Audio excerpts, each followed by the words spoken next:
Thank you. Thank you. Oh, the magic of television.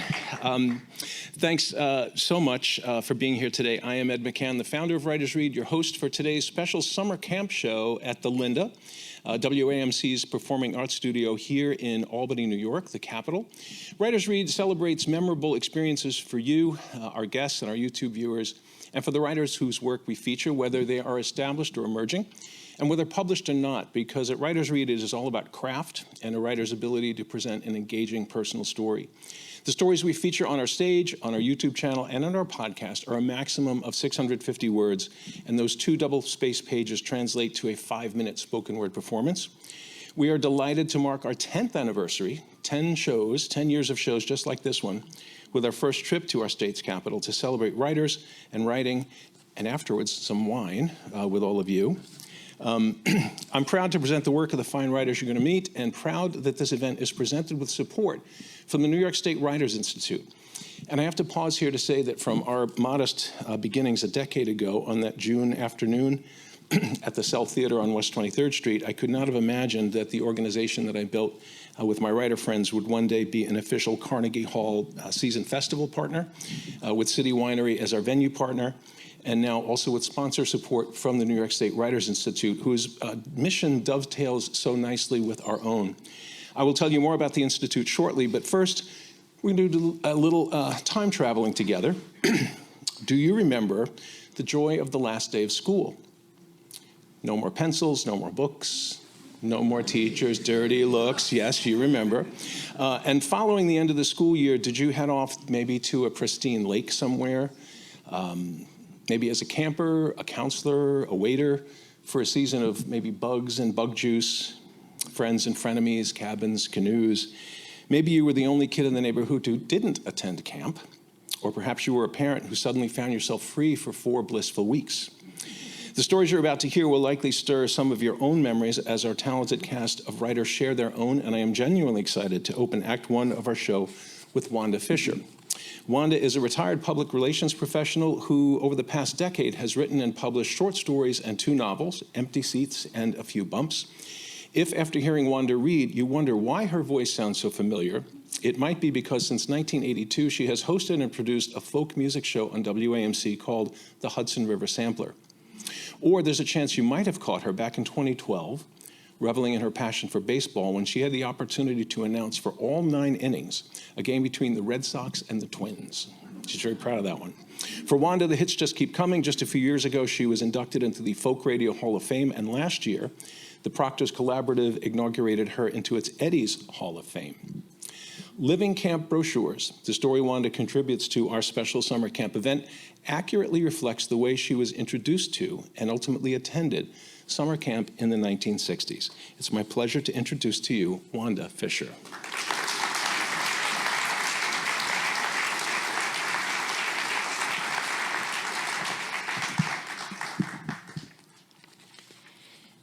Before I actually attended summer camp, I wrote to as many as I could find so that I could experience it firsthand.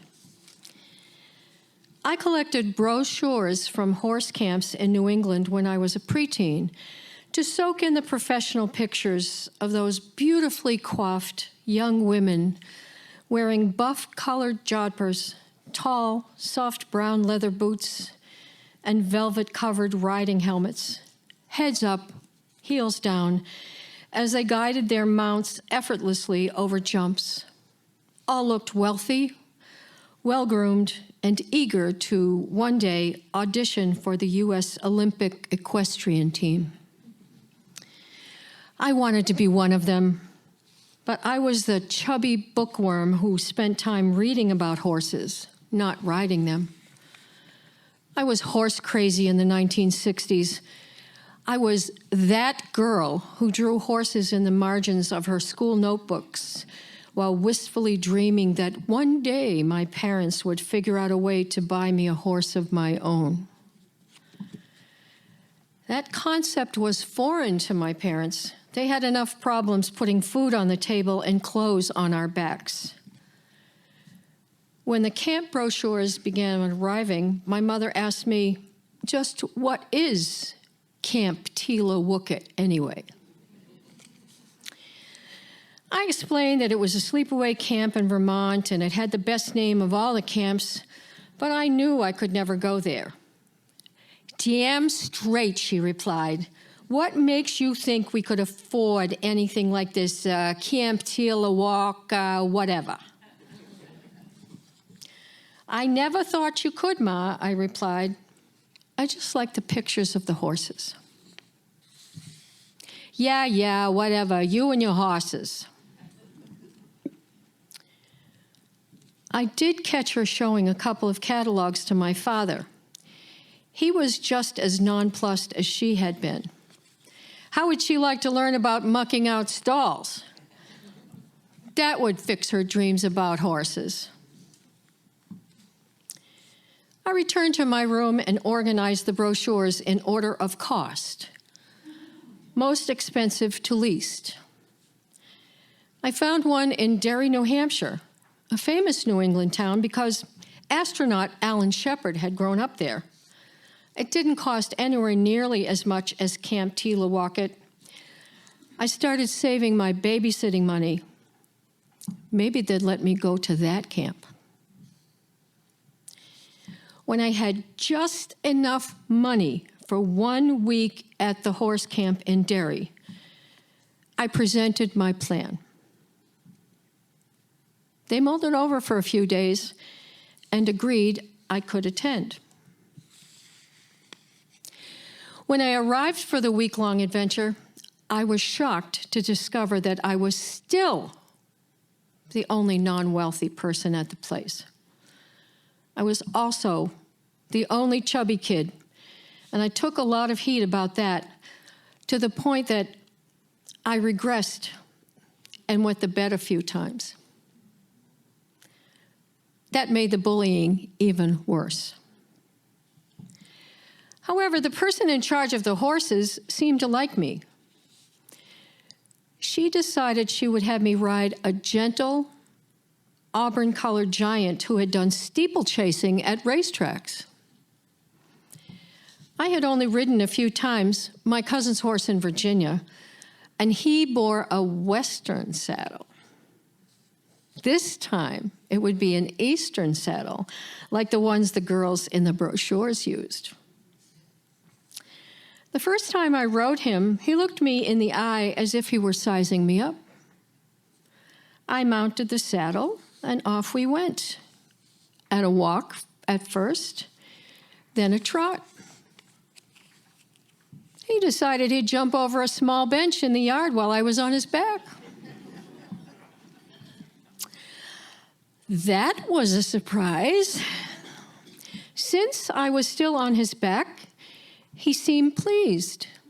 He returned on his own to the riding instructor. You passed his test, she declared. Next time you ride him, you will be in charge. She was right. The next time, I held the reins. He did what I wanted him to. This time, it was me whose photo could be in the next brochure, I thought, even though I didn't wear the expensive gear.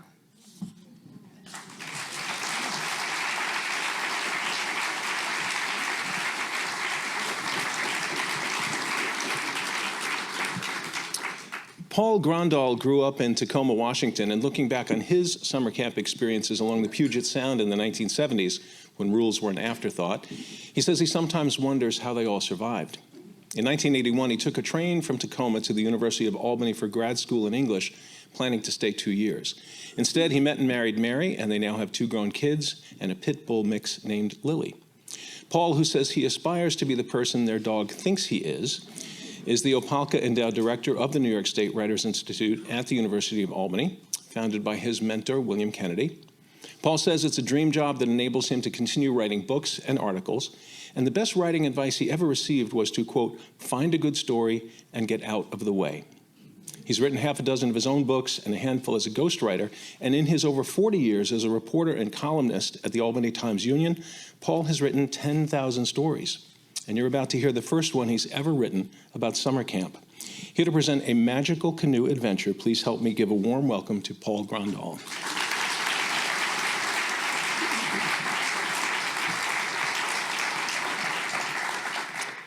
In 1976, I was a 17-year-old neophyte camp counselor, along with Dave, another newbie my age. We worked at Camp Blanchette on Raft Island near Gig Harbor. It was a week-long sleepaway camp run by the Catholic Youth Organization, or CYO. We were assigned the oldest kids, 13 and 14-year-olds. We were about to embark on a 4-day canoe trip that the young teens planned as an epic survivalist adventure. "Let's live off the land," hollered the biggest camper, who was also our group's leader. The other kids pumped fists and shouted, "Off the land! Off the land!" They planned to catch fish, dig clams, pick berries, forage greens, and glean the bounty of the Puget Sound. Dave and I stoked their enthusiasm. We loaded up fishing gear, buckets and clam shovels, a guidebook on edible plant foraging, as well as tarps, sleeping bags, cooking gear, first aid kits, and 5-gallon jugs of fresh water. Dozens of campers and counselors watched from the dock as we paddled away. Our kids posed like warriors headed off to battle. The first day was sunny, a perfect start. We caught a few flounder and cod, dug dozens of clams, and picked buckets of blackberries. The kids found fiddlehead ferns. We cooked up a rustic feast and built a big campfire. We told stories and sang songs. The campers had a swagger. It rained for much of the second day. The fish were barely biting. We found no clams. The berries were waterlogged. We did not build a campfire. We went to sleep, soggy and hungry. We woke to more rain pelting our life jackets, and worse, a thick fog enveloped our flotilla of 7 canoes, each holding 2 paddlers, one in the bow, one in the stern, camping gear stowed in the space between them.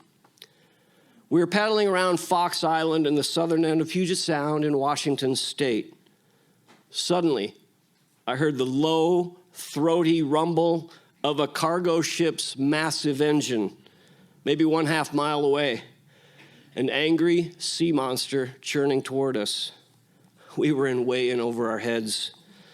I could not see the other canoes through the fog, and I tried not to sound panicked. "Stay calm," I shouted. "I'm going to get us safely to shore. Paddle toward my voice. When I shout hi, you shout ho, hi, ho, hi, ho." We were echolocating like a pod of orcas. Within 5 minutes, all 7 canoes were safely beached and dragged ashore. We heard the huge ship thunder past us, out in the channel, and massive waves soon crashed on the beach. Tragedy averted. The campers huddled under a Douglas firs canopy to stay dry. A couple kids whimpered softly. Tears stained their cheeks. I assured them everything was going to be okay. We stressed safety and tried to keep the canoes in tight formation, hugging the shore. The Puget Sound is a tidal estuary with a tangle of bays, inlets, and islands surrounded by forests and mountains. It is truly spectacular, even mythic as an environment. It was the 3rd day, and the frightful fog incident had pushed the kids over the edge. I gathered them around my canoe, untied the tarps, and opened 2 big coolers. I had packed eggs, bacon, milk, orange juice, pancake mix and syrup, and 3 boxes of Lucky Charms. The kids whooped with joy. It was as if I had brought ice to Macondo. As we gorged on the breakfast feast, I told the campers how proud I was of them. Nobody at Camp Blanchette had ever lived off the land on a canoe trip, their epic adventure. We paddled a shortcut passage back to Raft Island. The rain stopped. The sun broke through. A throng lined up at the dock to welcome back their conquering heroes. The kids had their swagger back. The empty ice chests remained covered with tarps. We never spoke of the Lucky Charms. They were magically delicious.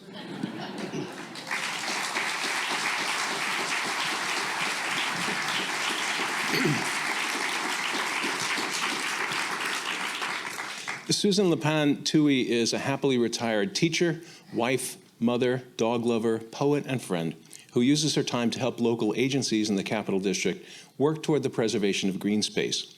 She has a real love of the outdoors in all seasons and rejoices in sharing the outdoors with others. She writes, paints, reads, plays violin, and appreciates outdoor music and a good laugh with friends.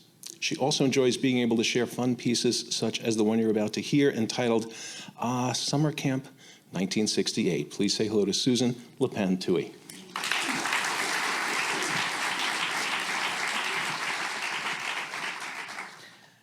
Summer camp. For me, in 1968, it was an isolated, woodsy, dilapidated Adirondack wonderland I now laughingly refer to as Catholic Girls Torture Camp. By that I mean my emotional and physical endurance was constantly being tested. It was a place where I never fully slept, but also where I experienced true friendship. During my first summer there, I found a bunkmate named Elizabeth, who in today's lingo would be referred to as a science nerd.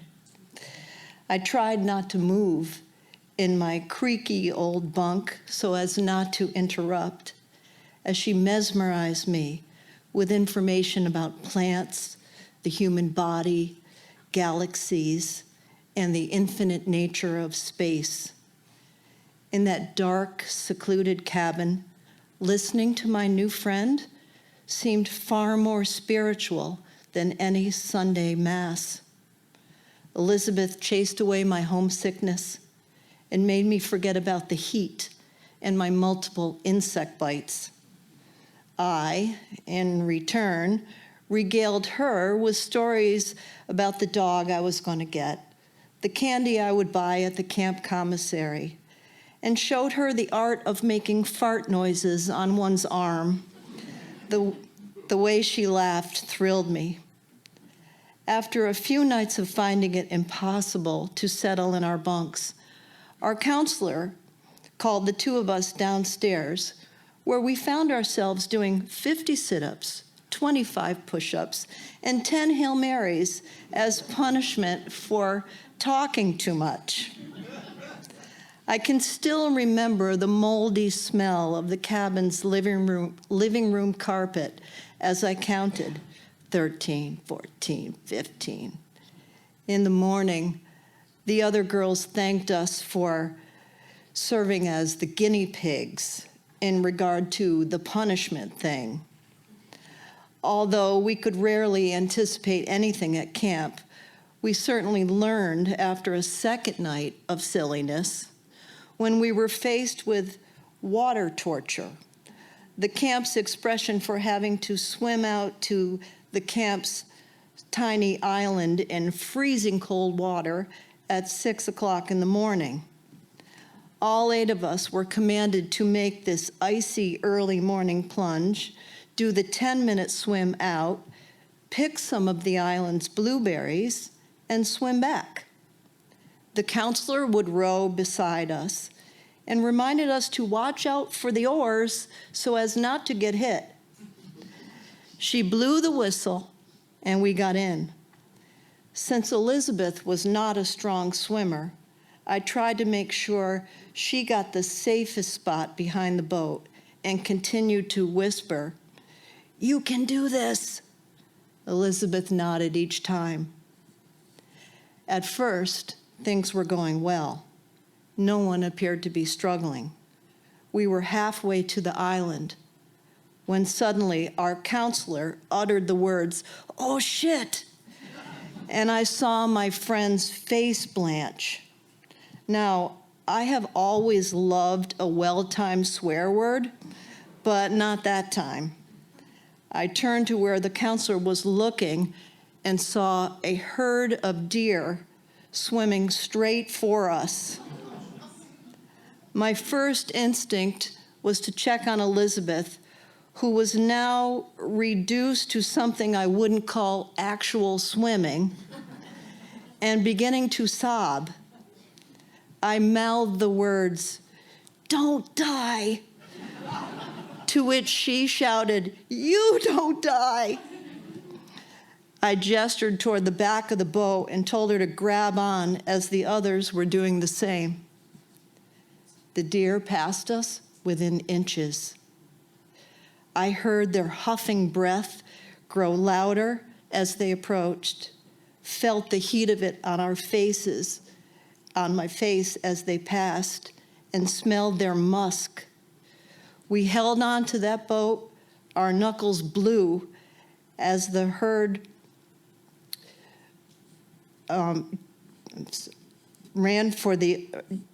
climbed up on the island and ran for the other side. At that point, I don't know why we thought it was important to grab those berries, but we did. And we all made the return swim safely. When we were able to catch our breath, we talked about our dangerous encounter and cried together, but my tears were about something else. It was our last night at camp. I dreaded going back to a world without Elizabeth. Who would tell me stories as I fell asleep? How would she survive in this world without me looking out for her? There were too many questions, and I missed her terribly already in that summer of '68.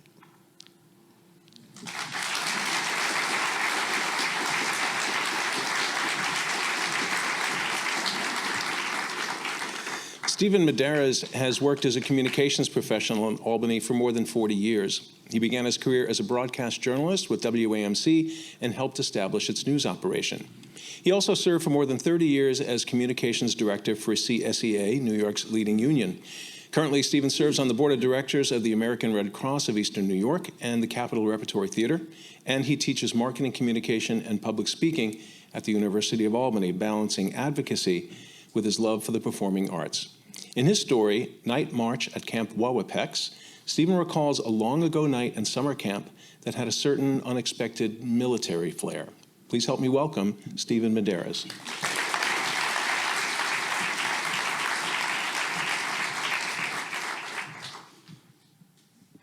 Get up. Get dressed.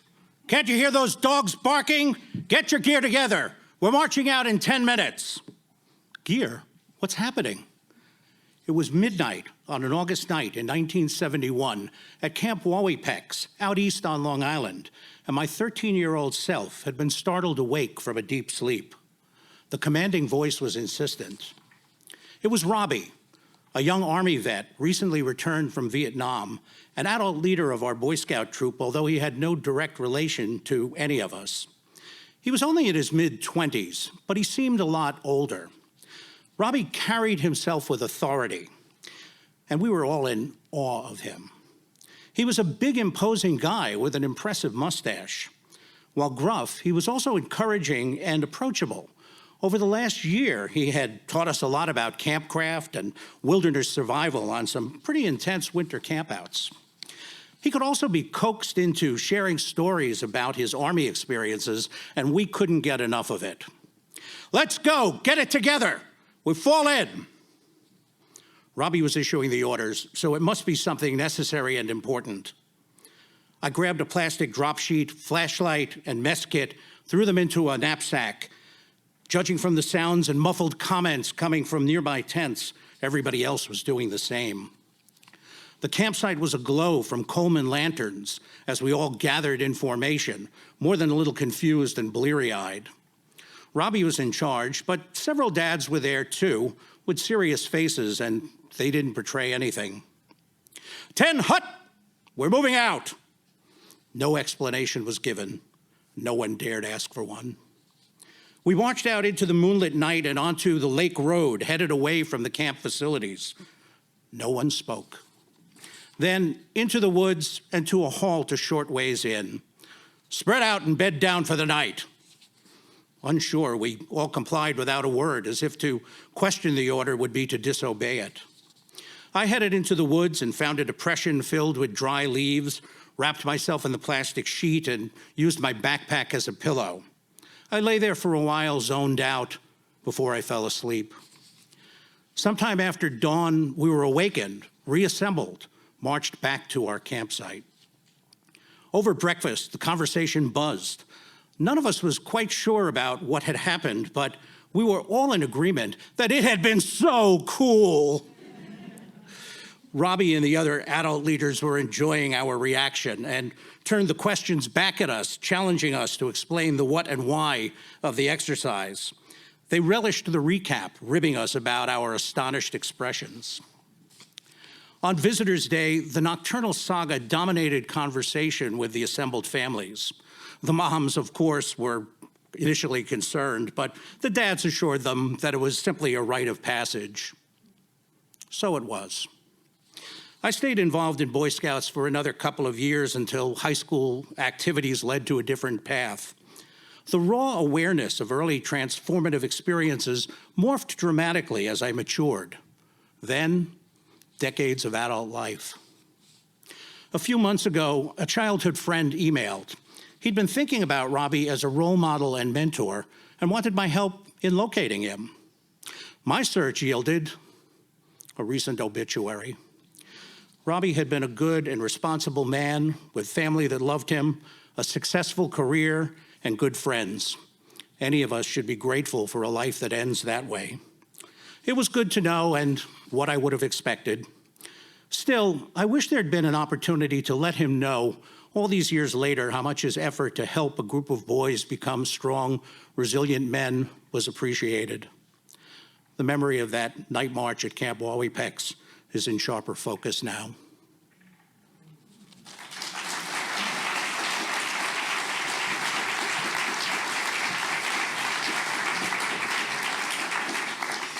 Margaret Reynolds graduated from Middlebury College in May and says that even hearing those words scares her right now.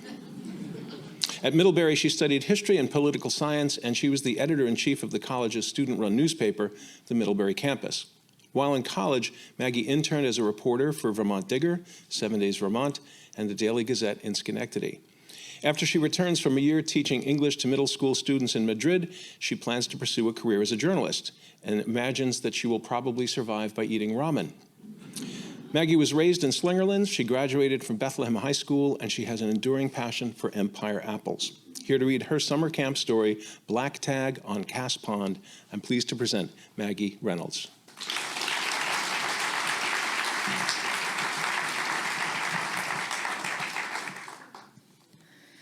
By the dull light of my headlamp, I pulled on my white hazmat suit. I looped my blue strap through the hook on the harness twice to cover the red strips, remembering the saying, "See red and you're dead." My belayer, Maddie, tied me into the rope with a figure 8 as I tightened my helmet. Taking calming breaths, I approached the ladder with my rounded jousting sword in hand. I stumbled over the rope and narrowly caught my fall. Twinges of fear and doubt spread through me, but there wasn't time to think. It was go time. We had been planning Black Tag at Camp Dakota for weeks, a night for the leaders in training to initiate the younger girls of our leadership division. Everything was timed to the minute. If I hesitated for a second, our meticulous plan would be off. Ascending a 40-foot tree in the dark, clipped into a single carabiner and rope, is as unnatural as slipping off a diving board in high heels. I concentrated on the action of putting my foot on a peg or grabbing one with my hand. The magic of high ropes comes in the challenge of problem solving on an element, to find the most efficient, or sometimes the most tricky, route to get up and across. Climbing in the dark, in a constricting hazmat suit, holding a heavy jousting sword in one hand, with only a dimming light to guide me, might require a little bit more pixie dust than I had.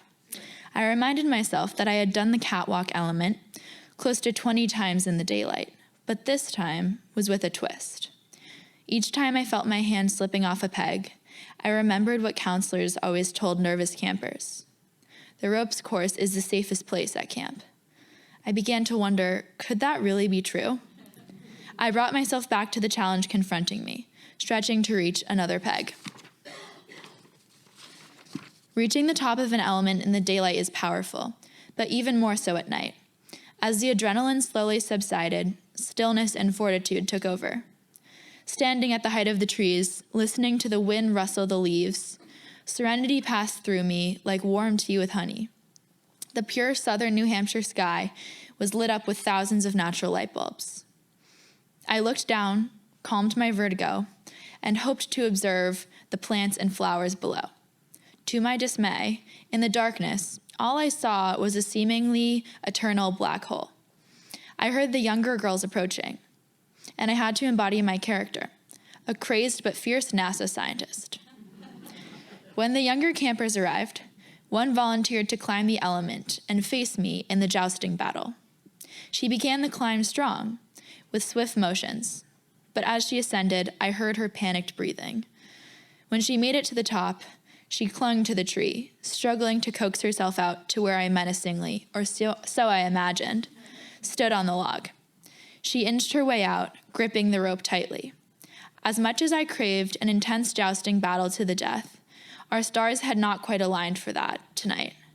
After one hit, I willingly fell off the log and screamed, "Ah, you got me," as I was lowered to the ground, dramatically flailing. As I peeled off my hazmat suit, I reflected on my experience. We tend to evaluate our accomplishments in comparison to other people. We wonder if we got the highest grade, if we have enough Instagram followers, or if we are as productive as our friends. But life is not always a competition with others. It can be a challenge within ourselves. I challenged myself by climbing the element in a hazmat suit, holding a sword in the dark. The younger girl and I both pushed our limits and reached new heights that night.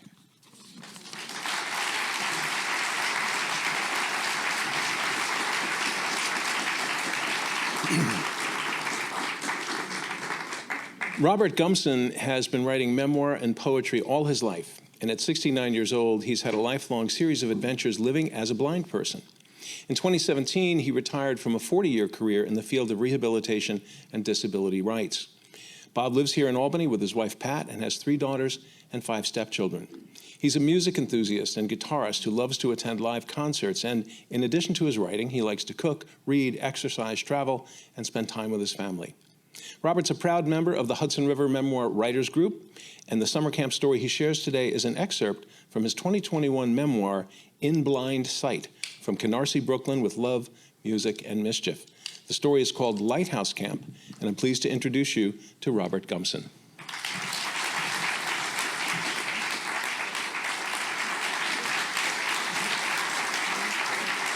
And we're here. Thank you. Lighthouse Camp for the Blind in Waretown, New Jersey, pumped my adrenaline from the moment I arrived. The camp was set up for ease of access. Campers were guided from building to building by ropes and along a quarter-mile boardwalk. I quickly broke down the pecking order with kids who had the highest partial vision holding rank over the totally blind kids. In no time, we referred to ourselves as either partials or blinks to describe our levels of visual acuity. At Lighthouse Camp, my visual impairment was not a deficit. I had already been emboldened by full integration with sighted peers and experienced a wide array of places and events that my often open-minded family exposed me to. As the summer rolled along, my attention turned to the opposite sex. Some of the African-American girls seemed fast and would openly talk about sex. The Puerto Rican girls were soft-spoken and demure. 2 friends, Lily and Alice, were always together and alike, except, as our sighted counselors were quick to describe, Alice was round and squat, and Lily was shapely with waist-length black hair. Lily's voice rang out with mischievous banter. She would hear me coming along and tease me by singing sweetly, I want to be Bobby's girl, a song that was on the top 10 on the pop charts. Ay, pendejo, she would exclaim. Alice would respond in rapid-fire Spanish jingo lingo. What are you girls saying? I asked them with a smile in my voice, enchanted by their giggles, but knowing full well that Lily in Spanish slang had just called me an asshole. Lily and Alice seemed to have some days when their self-consciousness got the better of them. They would slink down the boardwalk to the beach during group swim in light summer dresses instead of bathing suits. I sensed Lily's body, which I had only touched in playful ways, like wrestling over a towel or bumping up against her on a school bus. On one of those dog days of summer, Lily and Alice came down to the beach. The partials with the most sight commented on their dresses and threatened to throw them into the water because they looked like they were roasting. Gus from my bunk whispered, maybe we'll all throw in Lily, but Alice would take a football team to lift. Gus's encouragement and Tyrone's eagerness enticed me to join in. The three of us grabbed Lily and hoisted her over the rail of the boardwalk into the water. Her dress flowed up around her shoulders as she screamed with anger and shock on that sweltering day. A few hours later, after evening activities, she kissed me sheepishly on the cheek when we bid the girls goodnight. I stayed up into the early morning hours with my mind racing, making plans for our life together. As I flipped stations on my Sinclair transistor radio, I landed on the Carpenters song that went, on the day that you were born, the angels got together and decided to create a dream come true. I imagined those lyrics were written for Lily. I was delirious with anticipation of spending time with her. My thoughts raced round and round, tiring my mind to join my body, and I eventually fell asleep. With those words of close to you still on my lips when I awoke, I rushed into the new morning. That afternoon, Lily let me hold her hand as we walked down the boardwalk. We occasionally bumped up against each other, and I felt her sun-warmed skin. On another day, as we strolled down the same path, I put my arm around her. Her hair was blowing in the wind.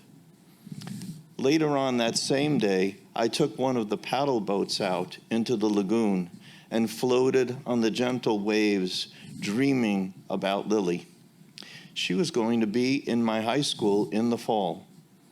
We would have plenty of time to see each other, and maybe we'd even end up going out together. Thank you.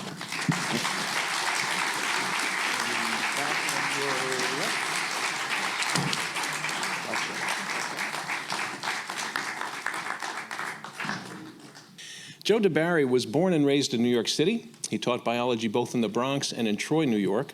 He's a versatile Pushcart Prize-nominated writer, and you can find his songs, prose, and poetry in such places as Spotify, Pandora, and the Capital District Poets magazine.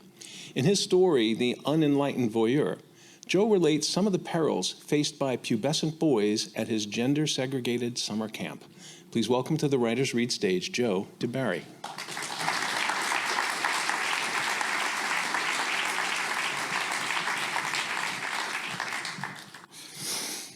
The cone-shaped speaker mounted above the door of the hi-fi shop on Castle Hill blasted "School's Out" by Alice Cooper.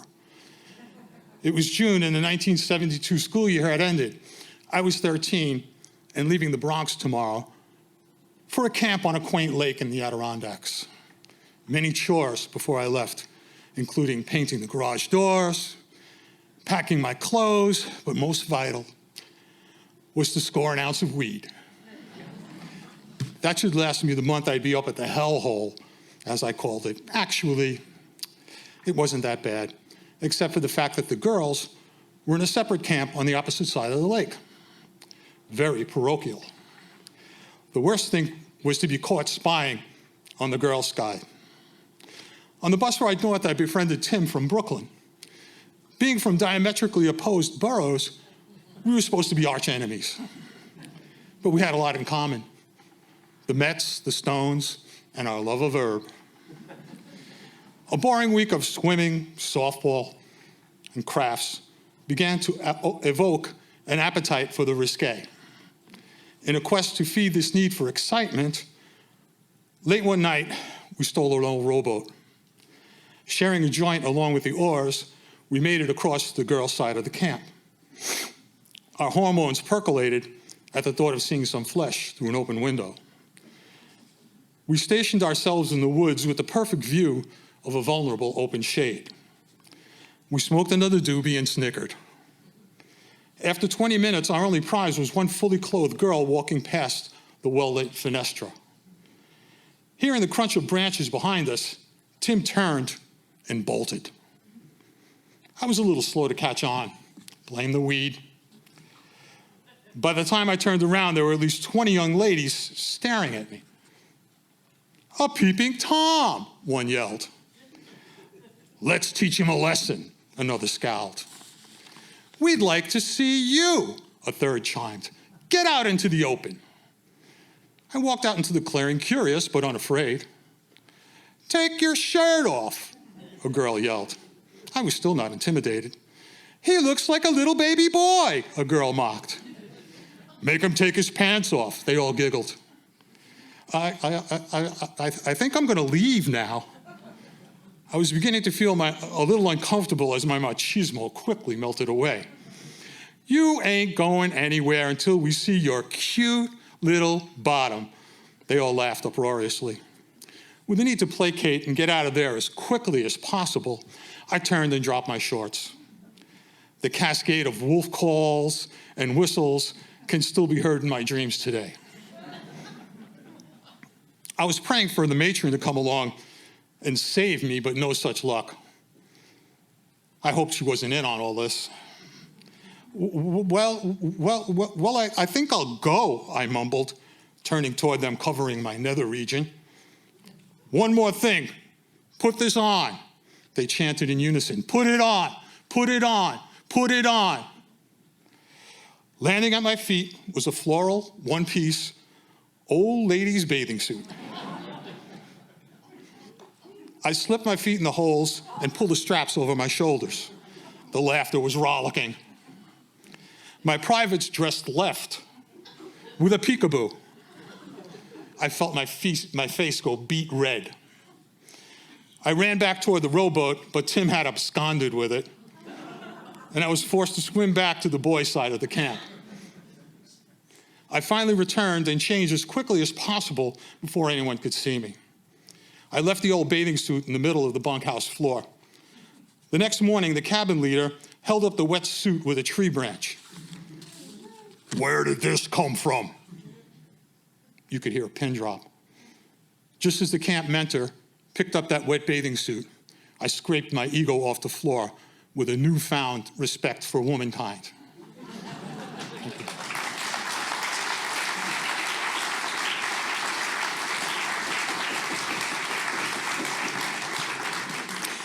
Louis Wittig lives here in Albany, and his fiction and essays have appeared in Runlandia and on Substack.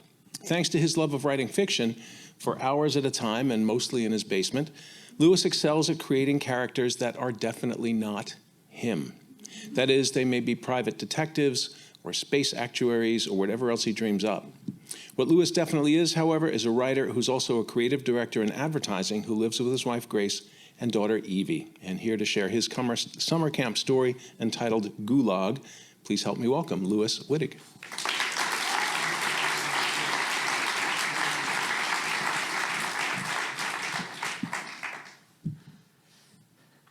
So maybe I wasn't exactly sure what a gulag was the summer after I turned 9, but I knew who I was and exactly how the world worked. I knew what summer was, being bored with friends, being bored at the pool, being bored as my Uncle Dennis wandered into the house without knocking, made himself a sandwich, told me the latest idea he'd had for a book he'd write, then wandered out again. Being bored at the public library, looking at the covers of thick books with bright red titles that read Gulag Archipelago. I didn't know many bad words. Gulag sounded pretty bad. Archipelago sounded like a dinosaur. I was also pretty hazy on sleepaway camp. Mom decided that I should go. It was a camp for special kids, kids with asthma, which I think she thought was like having polio. For me, it was mostly about trying to remember where I left the inhaler I never used. After our Honda Civic pulled away without me in it, counselors walked me and a bunch of other strangers my age to see a box. They called it a cabin, but I was pretty into Legos at that point, so I knew about construction. No interior walls, no insulation, one light bulb. This is what you made when someone else had already used all the Legos you needed. And I had to sleep in it. At camp, you couldn't do normal stuff, like wander away from everyone else, find an empty room, and curl up with the Sherlock Holmes collection, which I did routinely at my own birthday parties. It wasn't a do-your-own-thing kind of place. That was all I'd ever done. There was a big plywood board full of little hooks down at the lakefront where we swam. When you went into the water, you hung a name tag on the right side. When you ran out, shivering and muddy, you moved it back to the left. Except I forgot to. It wasn't until hours later, when I heard my name booming over loudspeakers and echoing off trees, that I realized they thought I was dead. I was pretty embarrassed to admit that I hadn't drowned. Fires were cool, no question. We did those by the lake at night. But no matter how long you looked into a fire, you still wouldn't see an episode of The Golden Girls. You could only see Golden Girls at 9 o'clock on Saturday on NBC. And right at that moment, it was Saturday. And Rose Nyland was telling a story about St. Olaf, and I wasn't watching. And if Dorothy zings Blanche, and I'm not around to hear it, do I even exist? Past the fire, across the vast, starless water to the far side of Lake George, I saw the tiny twinkling lights of normal human life. I'd always called places like that here, but now they were a very distant there. I had no idea where I was. It was very dark. I don't remember exactly how, after just 3 nights, I ended up in the camp director's office with someone dialing my home number. I think he's pretty homesick, the counselor said to my mom before handing the receiver to me. I knew she'd need some convincing, but I couldn't find the words. It's like a Gulag Archipelago here, Mom, I sobbed. I'm in a Gulag Archipelago. Years later, I learned that Stalin's victims were also not allowed to watch Golden Girls. So I wasn't entirely wrong. Mom laughed. She was going to make me stay. But Uncle Dennis happened to be there when the phone rang. Dennis always had a lot of big ideas that people didn't understand when he tried to explain them. Dennis got me. And he drove me back home to the center of the universe, just outside of Albany, New York.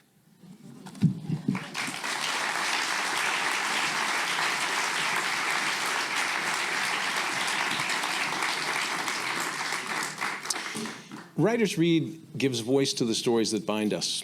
We are a federally recognized 501c3 nonprofit literary organization with a mission to create performance opportunities for writers.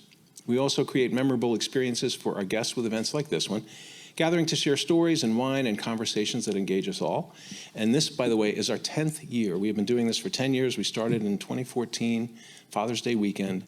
And it's quite remarkable that we're still here through a pandemic, through lots of other things, and continuing to attract new writers, new listeners, new audiences. And I'm just really delighted to be here in Albany and share this with you. We are working to attract more writers and more listeners, and to make the work of talented writers like these available to a wider audience. Your ticket purchase helped offset our cost to produce this event, but your donations are an investment in our mission that will help us reach the next level. Please consider a tax-deductible gift today to help us get there. Scanning the code on the back of your program will take you to a donation page on our website. But another way that you could help would be to take your program with you today. Don't leave it behind. Take it with you, give it to another writer, give it to someone else whom you think would be interested in what we're doing. A lot of the growth, a lot of the friends that we have made over the last 10 years, it's been a very organic process that people just naturally are drawing closer to the organization and sharing what their experiences have been. And so that is also another way that you really can help a great deal. We are going to take a 15-minute break right now for you to stretch your legs and get a drink. And when you hear this bell, that will be your cue to get back to your seats for the second half of our show and more great stories. I'm Ed McCann, and this is Writers Read.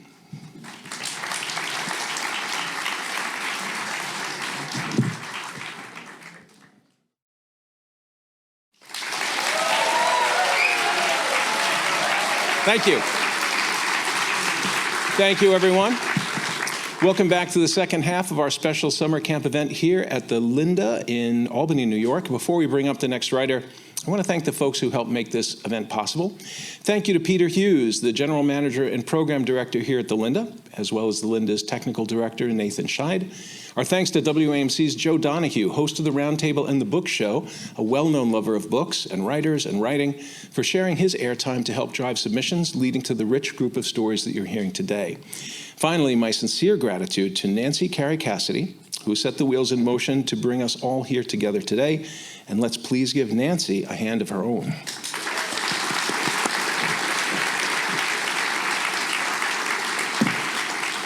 But wait, there's more. I'm also grateful to the Writers Read editors and board members who helped steer the organization. And today, I'm especially thankful to our sponsor, the New York State Writers Institute at the University of Albany. Their mission is to explore and teach the craft of writing, to celebrate diverse voices in all genres, and to foster a vibrant community of readers and writers who engage in meaningful dialogue. Their Visiting Writer Series tops the list of many programs and festivals and workshops conducted throughout the year with the goal to, quote, enhance and celebrate literature, writing, and performance, and to recognize the position of writers as a community within the larger community. And when I read that line for the first time, I have to say it really resonated for me. And there was a real, flash of recognition because as I have often said, when I'm in a room full of readers and writers and people like yourselves who appreciate and are interested in what we're doing, I feel like I am among the members of my tribe. And so they stated it as, we are a community within the larger community, and that acknowledgement just really resonates because we've been building community. And people like yourselves who've drawn closer to our organization by attending our events or submitting their work, we share an interest, a passion, a unique talent, and I appreciate opportunities like this to connect with all of you and connect with more of you. So thankful to the New York State Writers Institute for their acknowledgement and their support of our community. You can learn more about the Institute and its programs and events at their website, nyswritersinstitute.org, and let's give them a hand of their own.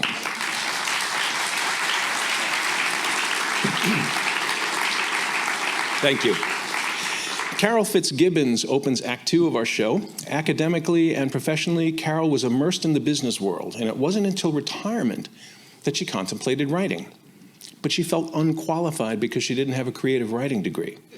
And so Carol took to the task at hand. She spent months studying her craft. She attended many conferences and writing workshops, and most fruitful of all, joined what she describes as a fabulous local critique group. Today, after many revisions, her first book is complete, a door has opened, and she's eager to begin writing the next one. And she traveled today from her home in Saratoga Springs to share her story, Summers on Tully Lake. Please welcome Carol Fitzgibbons.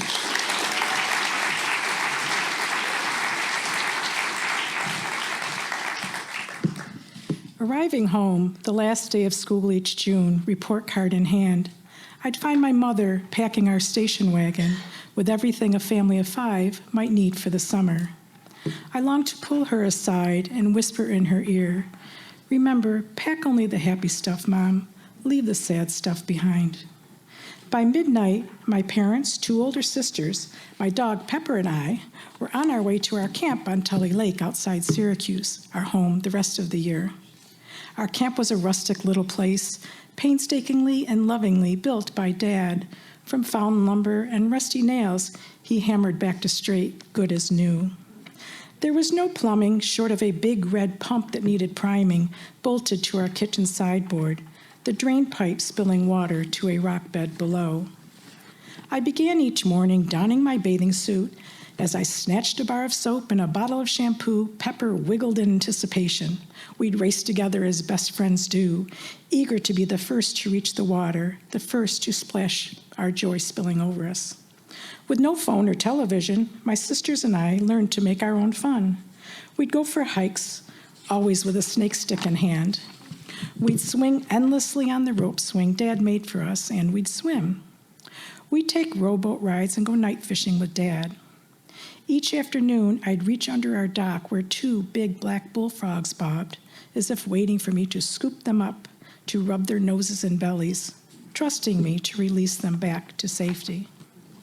With tray tables as our desks, we'd play school, my oldest sister always snagging the coveted role of the mean teacher wielding the pointer.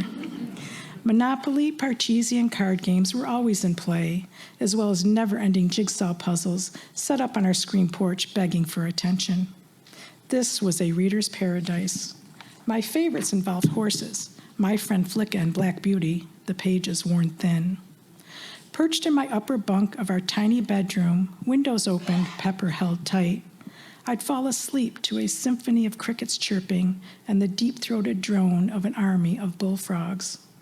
Above all, my favorite thing to do was sitting at the edge of our dock, my feet cooling in the water, Pepper close by my side. I became one with the lake, and although there was no escaping the undercurrent in our family, the stillness captured me, the smell of pine, the musty shore, hills of trees as far as I could see. Being alone, I drank it all in, the stillness never leaving me. Damn the 2-sided coin, for without it, this would have painted an idyllic picture. My parents were able to escape their shattered dreams during our summers on Tully Lake. Maybe Mom felt the same stillness I felt because her drinking ceased here. Or perhaps with Dad at work, Mom held it together, knowing the survival of her 3 little girls near water was in her hands. Like the bullfrogs under our dock, did Dad take a leap of faith, trusting that Mom could do this? They were at their happiest here. We all were. If we lived all the seasons on Tully Lake, would my parents have found their happy ending? The hint of what could have been felt within reach here, but it was never meant to be. Yet life at this precious oasis amidst the storm, where the good memories far outweighed the bad, is what I choose to remember. Its essence grabbed hold of me and became so much a part of who I am, intertwining with my soul, forever finding a home there.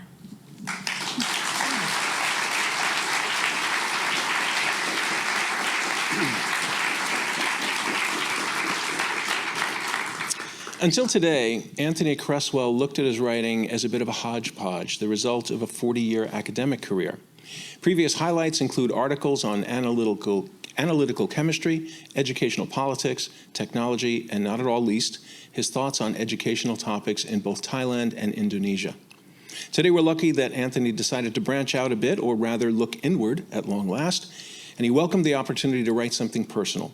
And he didn't hesitate to submit a summer camp memory, a story he says he has never even shared with his children. Here to read his story, Sentry at the Swamp, please welcome Anthony Cresswell.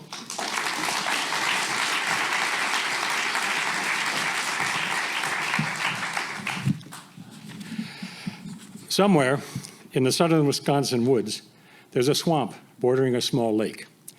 That's where I spent most of the last night of my only summer camp experience, alone, sitting on a rock. That was my sentry post, to watch for an enemy approaching our position by the narrow footpath through the swamp. My duty was to warn my cabin mates up the hill behind me of any imminent attack from boys from the other cabins. The clear night and the full moon let me see across the swamp to the woods on the other side, and if I stayed alert, I'd have time to sound the alarm and retreat without becoming a casualty. A casualty, in this sense, meant returning in disgrace to camp in the morning in my underwear. That's what was at stake in this end-of-season pants war. Imagine a ruthless overnight battle of cabin against cabin, each housing 8 to 10 preteen boys, to separate any other cabin's occupant from his pants. The cabin with the most captured trousers, shorts, jeans, whatever, would be the winner. The teams were free until sunrise to hide, roam, and attack anywhere on the camp's woods, lake, and fields. I know it's hard to imagine that kind of Lord of the Flies anarchy today, but there it was. My team needed a sentry at the swamp because we chose a defensive strategy. We set out after sunset toward the swamp, not to find the boys from the other camps, but to find a spot easy to defend. It was a warm southern Wisconsin night, so it was easy to follow the trail, guided by the full moon. Our trail led through some woods and down a slope to a narrow footpath through the center of the swamp.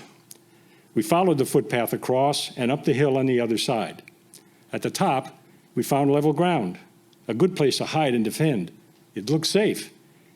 Only a single avenue of attack, or so we thought. A good defense required a sentry up the swamp edge to warn of any sneak attack. For reasons lost in time, I volunteered. Maybe it was to repair my image, tarnished by several poor performances in our daily swimming contests. Maybe I saw visions of an heroic defense of our team, of being carried back to swamp on their shoulders. Hard to say. Fate would have it another way. We thought our hilltop was well hidden, only one avenue of attack. Wrong. Another path from the cabins led to the back side of the hill. After I'd sat for hours calmly watching the cattails, another cabin came up the back way and struck. I heard the yelling right away, but hesitated. Was this just a diversionary attack? Should I abandon my post without orders? Well, nothing was coming my way, so I ran up to join the battle. But by the time I got up the hill, the attackers were repulsed. They made off with only one prize, wrestled off one cabin mate. He was a small, chubby guy, as I recall, who lay thrashing around on the ground, whining about his loss. Worse yet, he was thrashing in a patch of poison ivy, sans trousers. We heard about that the next day after the rash bloomed. The rest of the night passed quietly, but with a guard at the other path up the hill. Though not heroic, my lonely vigil resulted in two valuable life lessons. First, that it could be peaceful, even pleasant, being alone in the dark, in spite of being unprotected from snakes or other swamp creatures, or even the odd vampires or werewolves that might emerge under a full moon. My first ripples of fear slowly faded, and I could enjoy the cool night and the moonlight. The second lesson was to beware careless assumptions about safety and risk. Always check the back way in.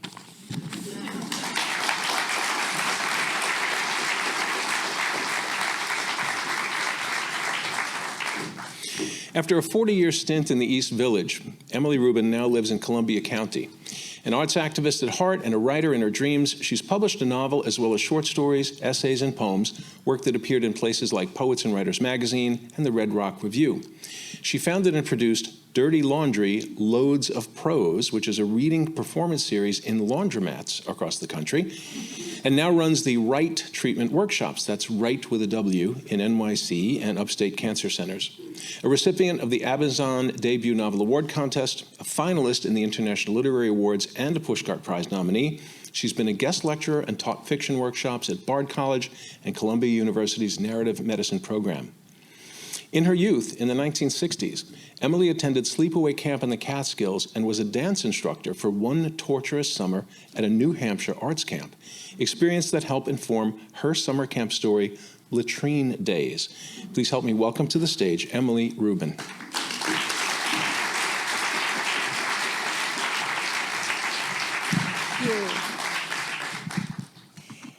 Ellie Rue Solomon was shuffled off to Camp Rocky Glen to give her a break from the luxurious behavior of her brother Ricky, a depressive 15-year-old.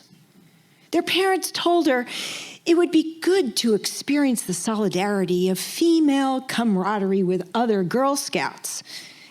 Embarking on the 2-week stay, she hoped the rugged Catskill environs would free her from the purgatorial perfection of the suburbs. During the first week, with the idea of proving her leadership abilities, she instigated a water balloon fight in her cabin, resulting in the head counselor's bunk getting soaked. This was seriously frowned upon by the fastidious counselor, who wore her hair in a beehive, never swam, had the patience of a mosquito, and a penchant for tweezing campers' eyebrows. Ellie Rue rejected the painful cosmetic procedure as it reminded her of the torturous pokes and stings her brother inflicted on her. The morning after the water balloon fight and soaking, a jury of counselors and campers tried Ellie Rue without benefit of counsel, and the punishment was rendered. Clean the latrine inside and out with these, intoned the affected counselor, handing her a toothbrush, sponge, and a bucket of soapy water. Ellie Rue scrubbed and scrubbed until her knuckles and knees were scraped and bloody. From then on, she was shunned by the other campers and spent the second week on her own, which she didn't mind. No sense of humor, she grumbled about the counselors and the prissy campers.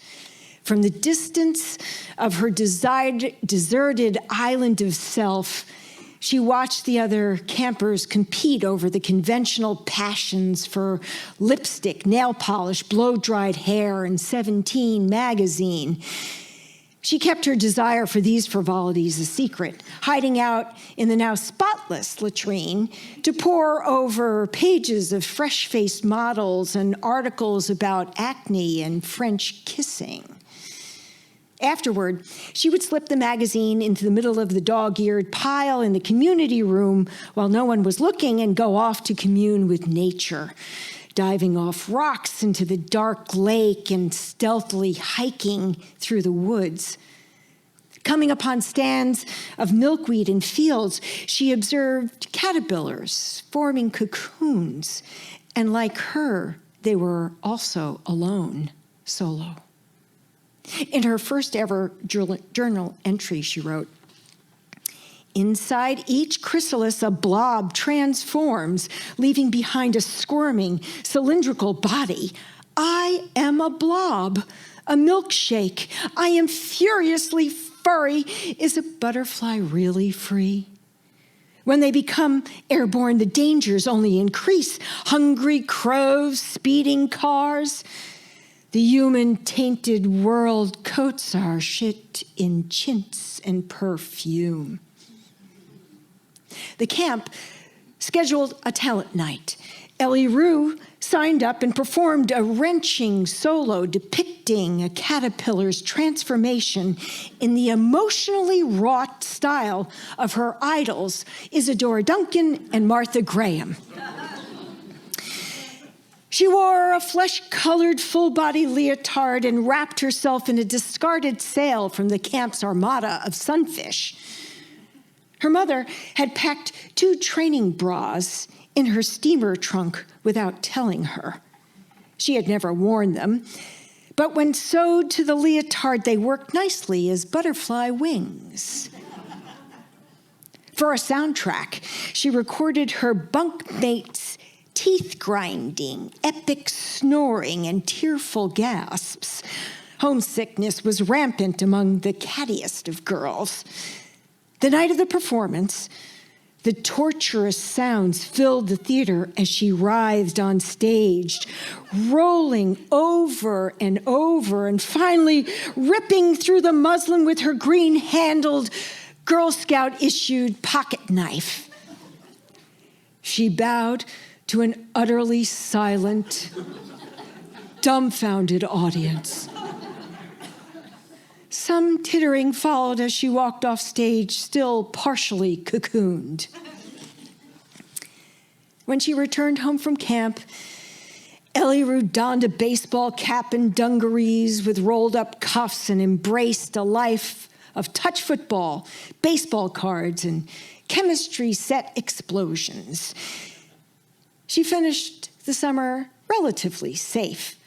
Her brother, having discovered how to blunt his rage with masturbation and marijuana. With the new school year looming, she looked back on the penance of cleaning the latrine and the boldness of the cocoon dance as a blueprint for her permanent emergence and escape from suburbia. Thank you.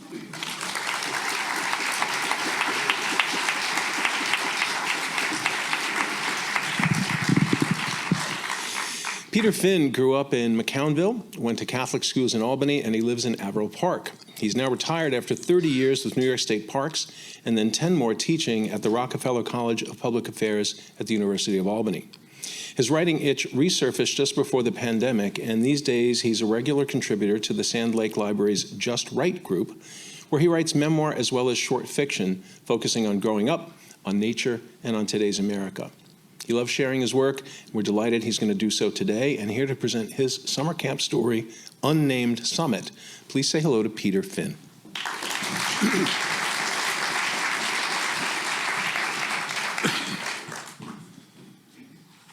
I look for it whenever I drive north from Bennington, a notch in the muscle of a mountain to the east. The guidebook called it Unnamed Summit. It should be Just Kill Me Now Mountain. Summer, 1972. I was an 18-year-old counselor at Stratton Mountain Scout Reservation. As the camp's nature guy, instead of hiking and backpacking, I spent leisurely days tromping through the woods, catching bugs, scoping animal tracks, and identifying trees and flowers. It was week 3, and 2 14-year-old scouts were taking the difficult hiking merit badge. Their final requirement is a 20-mile hike, and they've chosen a route going from camp south on the Appalachian Trail, the AT, over Glastonbury Mountain to Bennington. As this was off property, someone over 18 needed to lead them. Me. We hit the trail a little after 6. Our destination, The Notch, a burger and fish fry diner on Route 9 that serves enormous ice cream sundaes. Pickup time, 7 o'clock. Gets dark, about 8. 22 miles in 13 hours. No sweat. I carry the trail guide in my pocket, but it's useless. It assumes hikers on the AT are going north, not south. Everything the book says is a descent is really an ascent. Up is down, I say to the scouts. Is that Orwell or Alice in Wonderland? I get back blank stares. It's wet after overnight showers. Thrushes trill as we climb through a grove of beeches. We squish around mud wallows, stepping from rock to rock. There's a south breeze, the sky clears, and the morning warms. We're up and over the first ridge, flat, through a glade of birches, then down, like stairs, losing all the altitude we'd just gained, to a weepy stream. We hop over, kick clumpy mud from our boots, and start back up again. It's a 600-foot climb straight up. A 50-story building, stair-stepping all the way. It's Unnamed Summit. The scouts gambol ahead like a pair of Labradors. What isn't rock is mud. We go up and up more. Now they're singing a goddamn Beach Boys medley. Boots weigh a ton. Where's the top? To a ridge and through a spruce thicket. And down, and down, and down, steeply down, losing all that elevation again. 50 floors. Okay. My left knee wobbles. I put my hand on it to make it stop. Stoop like an old man. My right leg spasms. Both legs turn to jello. And I'm on my knees in the mud. Deer flies circle my sweaty head like buzzards. The fabled Vermont catamount is likely lurking nearby, stalking, about to cull the weakest from the herd. Me. We're still only halfway to Bennington. Going forward is the same as going back. Shame or fame. And I'm up. A sip of water to hide why I've stopped. A couple of baby steps, a shuffle, like walking on ice. We slog past the beaver pond and up again. What the trail guide calls a moderate descent, except we're going the wrong way. Up. Unnamed summit is behind us, and we're climbing Glastonbury. Finally. Up and over and down to dinner and ice cream. Left foot, ice cream. Right foot, ice cream. Left foot, on and on. Ahead, the scouts are jabbering about some girl from school who they think's like somebody else, somebody who likes somebody else, or something. At Glastonbury Summit, they're eager to climb the fire tower. Please, just 50 more feet. I sit on a rock. We're moving again, down, steadily, gradually, thankfully, down.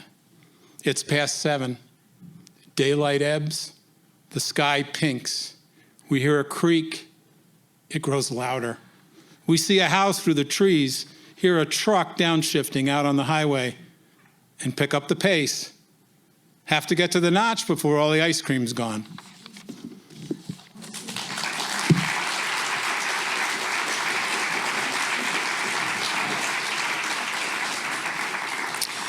Barbara Chapaitis is the author of a dozen novels and 2 books of nonfiction. She's also the founder of the storytelling trio, The Snickering Witches.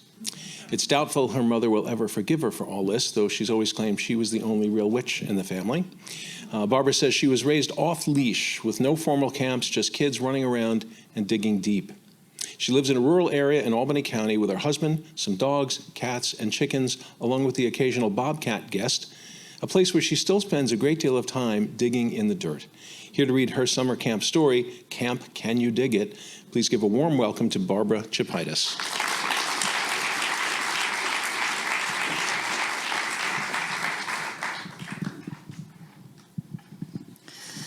When we were young, our summer camp was the backyard. We were kicked out of the house shortly after breakfast, and we'd gather up neighborhood friends, and then we roamed, off-leash, totally off-leash. At around noon, we'd wander into someone's house for a snack, so we didn't starve. A nutritious snack, ice cream pressed between cookies, fried squash blossoms sprinkled with confectioner's sugar, or butterflies, which were saltines coated with peanut butter and fluffernutter, and Kool-Aid for a drink. Then we were sent back outside and told to stay out till they called us home or the streetlights came on. I grew up in Columbia County when it was still agricultural and somewhat industrial place. Our only organized activities were swimming lessons at the local pond and the annual pet contest at the playground, where a pet cricket was as likely to win as a dog. That playground had monkey bars with a cement pad underneath. Yet dirt is soft, cement is not. We quickly learned not to fall on our heads. So we were on our own, inventing our own forms of amusement. They varied but often involved dirt and digging. For instance, my sister Norma and our best friend Nancy and I would dig in the yard and try to reach China, where we assumed we'd walk upside down with cone-shaped hats. But then, one day, Nancy stopped us and said, if we dig too deep, we might reach hell. What then? We were Catholic girls. We stopped digging. We made soup instead by mixing dirt and weeds and water and spinning the mixture around the wheels of our bicycles until we had, soup. Much safer. Our summers also involved excursions on our bikes to a local quarry to dig in rocky soil for fossils. This was totally illegal, but we found a lot of fossils and imagined all the secret lives that they held, spinning endless stories about them. We also rescued baby birds that fell out of their nests, which we tried to revive with Wonder Bread and milk. Right? No, baby birds don't thrive on Wonder Bread and milk. They invariably died, and we'd have elaborate funerals with well-decorated coffins made of shoe boxes, and we'd bury them. More digging. Periodically, we'd try to dig up Myrtle, our pet turtle, who was buried the previous year, to see if she was bones, or a fossil maybe. We never found her. But perhaps because of Myrtle, our attention was captured by the headless lapping turtle in our garage. Little explanation here. My father was a hunter and a fisherman, and he fed his family on what he caught. That particular year, he caught a snapper, which he hung headless in the garage until it was ready for my mother to make, soup. We weren't allowed in the garage unsupervised, but, headless snapper, irresistible. So we crept into the garage very quietly. We approached the snapper carefully. Then Nancy poked me and said, "Touch it." My sister joined in. "Touch it, touch it, touch it, touch it, touch it." I was the youngest. I had to prove myself. I moved closer and closer. I tapped the shell with the tip of my finger, and immediately that snapper reached out its claw and swiped at me. Headless, dead for days, it took a swipe at me. We ran screaming from the garage and collapsed in the yard, breathless with fear and exhilaration. We had met the beast, and yet we lived. At some primal level, what I learned at Camp Can You Dig It was the following. 1, dirt holds secrets, and they're fascinating. 2, don't fall off the monkey bars on your head. 3, life goes far beyond our small thoughts. So stay curious. Keep digging.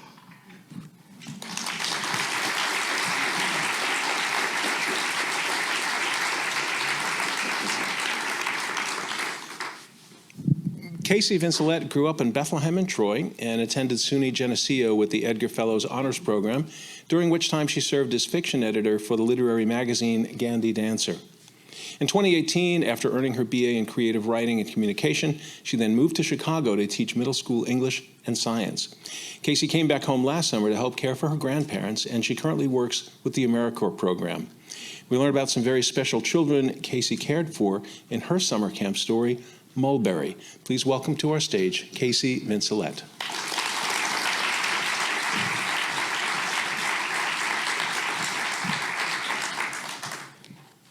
"I've never been to the hospital before," says John. "Have you?" The conversation taking place over the Lego bucket, which I've been tuning out, now holds my rapt attention. I watch Devin's face. It's a normal little boy's face, except for the long mulberry birthmark across it. The birthmark is not raised, but it's dark, unmissable. It does not look like a cut or a scrape. It is clearly a birthmark. Anyone who knows what a birthmark is can see that's what Devin has on his face. But how do you learn what a birthmark is, particularly an unusual mulberry birthmark? In my head, I've called it a mulberry birthmark since I first saw Devin arrive at day camp. I'd read Lord of the Flies that year in AP English class. Mulberry-colored was the descriptor assigned to the birthmark of the first boy to die. I liked the book, but I hated the class. All my classmates had known each other for years, it seemed to me. At the end of the school day, I crossed the street from the high school to the elementary school, and I watched the kids till their parents could pick them up after work. When school lets out for the summer, I work 6-hour shifts each weekday for the same program, now rebranded to a day camp. It was the ecosystem that had sustained me while my parents worked, only now it sustains me monetarily, and to some extent, during these summer months, socially. John has just as much irregularity to contend with as Devin does. Every other week, John is traded off from mother to father. Mom feels he should be on mood-regulating medication. Dad disagrees. Every time we try to make John get off the computer, he has a full meltdown, in the truest sense of the word. His body melts to the floor, his face melts into tears. Onlookers may pause for a moment to shake their heads, but then move on with their day and pay him little mind. No one asks him what's wrong with him. John has an obnoxious voice and a sly smile. He's a hypocritical tattletale. There are dark purple rings around his eyes. When he's not on the computer, there's barely a moment that isn't filled with his chatter. I like him. At this moment, John is curious about Devin. All the children are. Some will ask, "What's wrong with your face?" Then Devin pauses, and he internalizes what he's heard. After a beat, he lashes out, or he runs away to be alone. Devin's not very verbal. He says little except to express basic needs.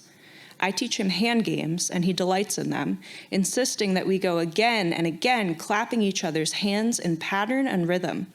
He hogs my hands, giving no other impatient child a turn. If I sit cross-legged on the ground, he immediately wants to curl into my lap. Devin doesn't like to play with other children, just whatever toys they're using. I wonder how many times in his life he'll be asked what's wrong with his face. I can see Devin is now internalizing what John's just asked him. John is surprisingly subtle in his approach. Once he's asked the question, he darts up a look at Devin's marked face through his ringed eyes, but otherwise casually continues rummaging for the right Lego. Maybe he's noticed others asking directly and has ascertained that this is not the way to acquire the information he's after. To my astonishment and very great relief, once Devin has finished internalizing, he simply replies, "No," albeit with slitted eyes, and continues to snap Legos together. The three of us by the Lego bucket, kids around us, the day camp itself, all exist for a moment of real summer that may even stay with us after. I'll never know for sure what was internalized. For me, the birthmark will always be on Devin's face, though a hemangioma may fully disappear by late childhood, leaving behind only what's invisible.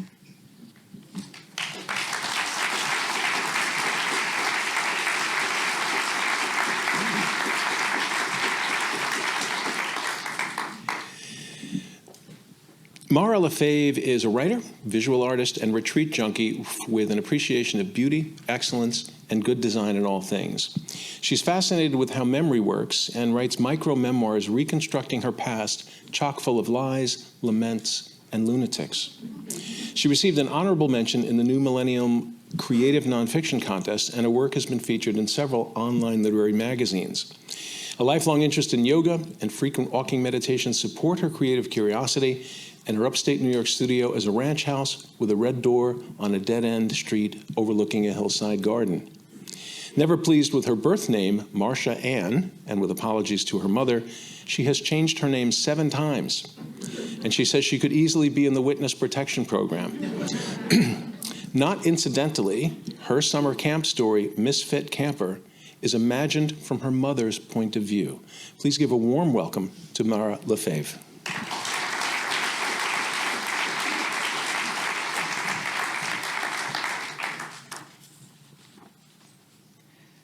My daughter, Marcia Ann, is a whiner and a liar. God bless her. It's another hot summer in 1960 in Central Valley in California. She is the youngest, a charming troublemaker.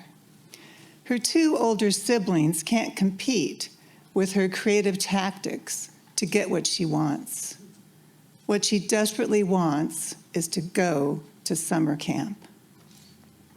Relentless and clever, she concocts childlike but persuasive reasons why she should be allowed to go, with non-stop 8-year-old chatter.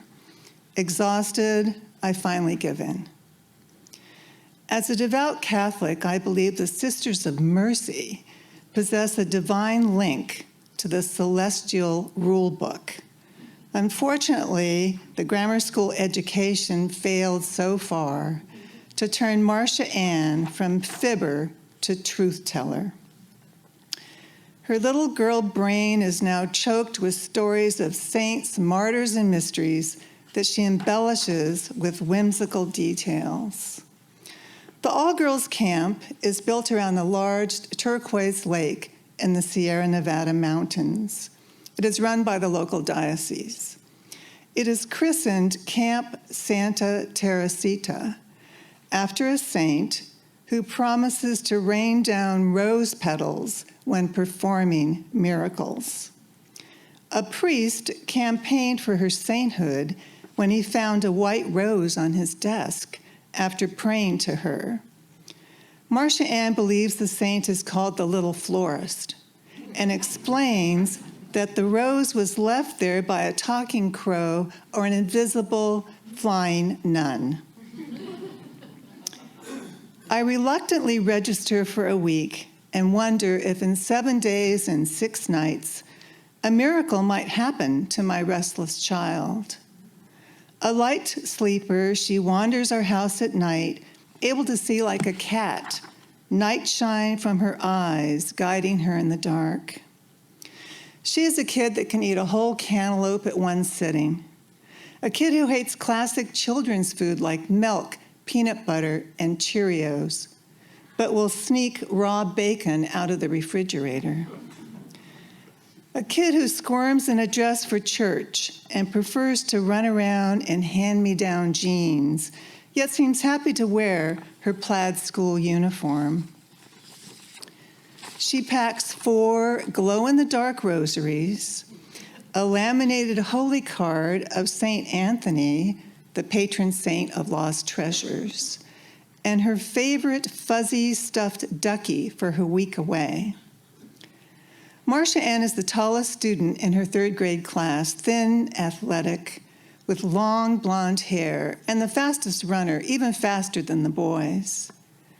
This height, inherited from her grandfather, makes her seem a lot more mature than she is, and results in her getting assigned to cabin 10 with the much older girls.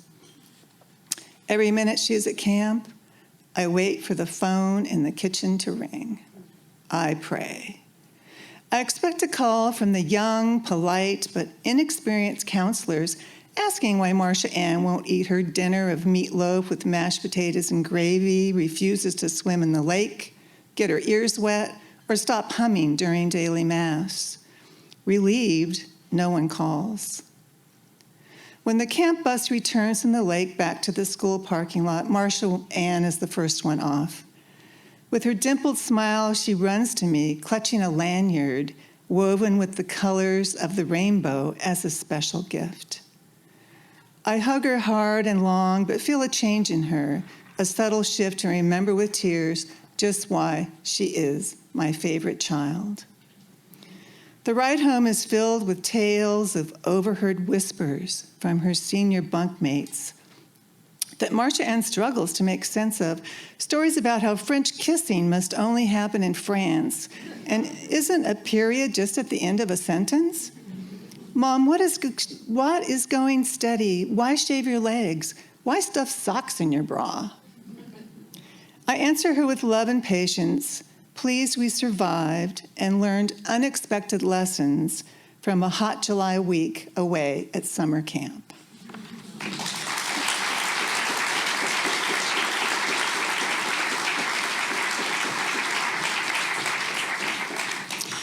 Kim Van Alcamata was born in Manhattan, and she spent her childhood in New Jersey before moving to Wisconsin, where she earned a doctorate in English from UW-Milwaukee. She moved to the Capital District 5 years ago after retiring from Shippensburg University of Pennsylvania, where she taught writing.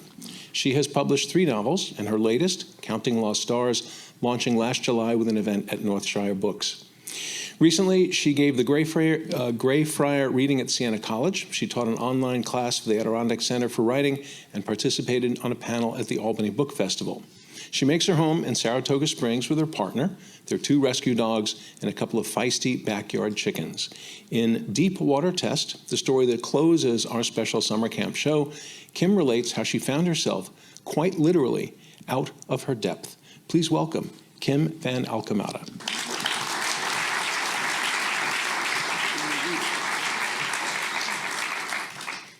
The hook hovered over me like a severed hula hoop at the end of a pole. I refused to reach for it, despite my waterlogged lungs and wobbly arms. As I flailed and splashed through the green waters of Lake Beisler, the summer camp lifeguard stepped sideways along the aluminum dock, following me with the hook. He practically pleaded for me to let him haul me out of the water, but reaching for that hook was as impossible for me as passing the deep water swimming test was turning out to be.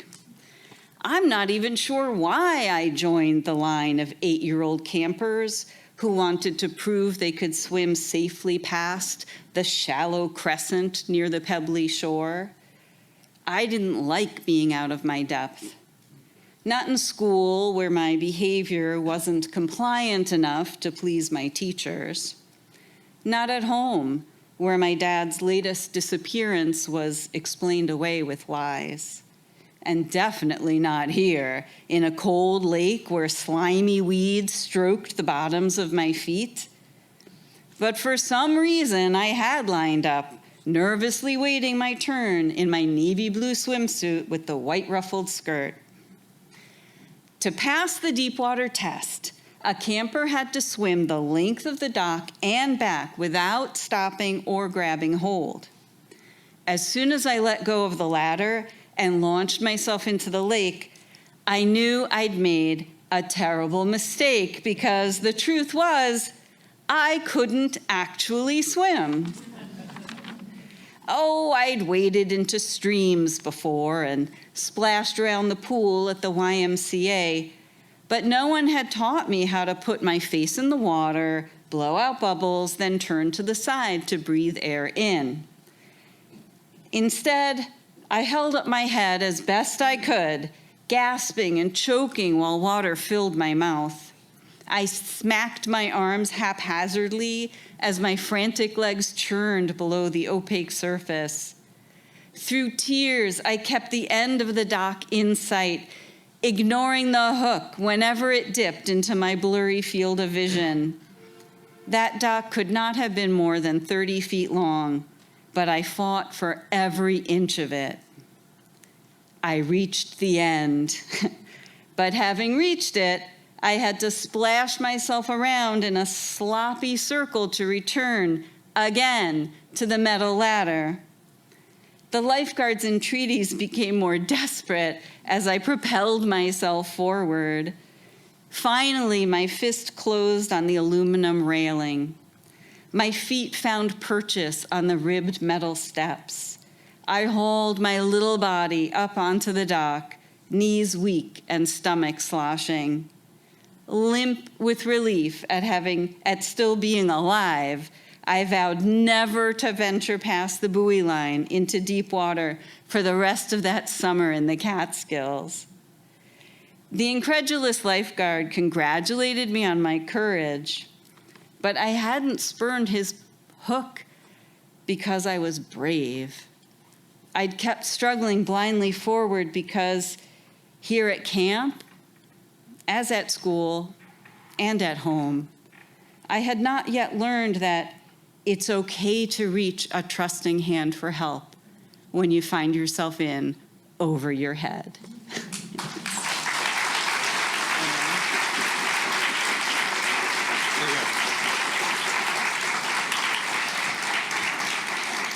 Let's have all the writers come back up.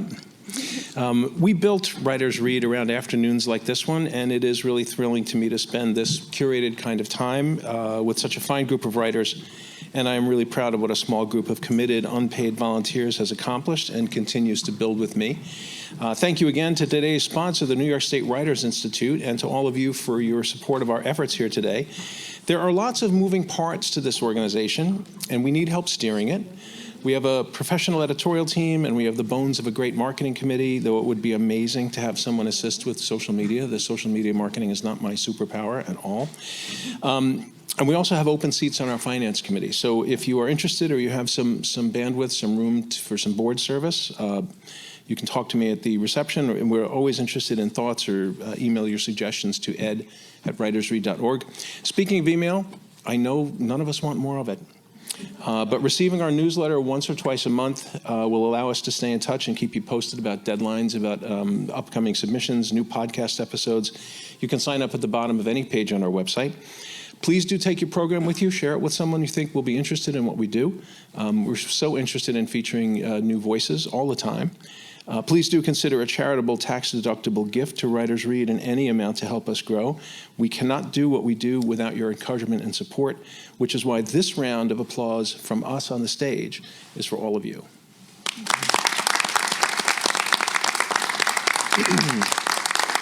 Now, please don't rush off while there is, wine to drink, and there's Richard has put together some beautiful charcuterie platters that I know are going to appear any moment. But please do stick around to meet the writers and share some conversation and wine. But first, we have one last thing to do, and we've even rehearsed it. Hold on, come on up. Step up here.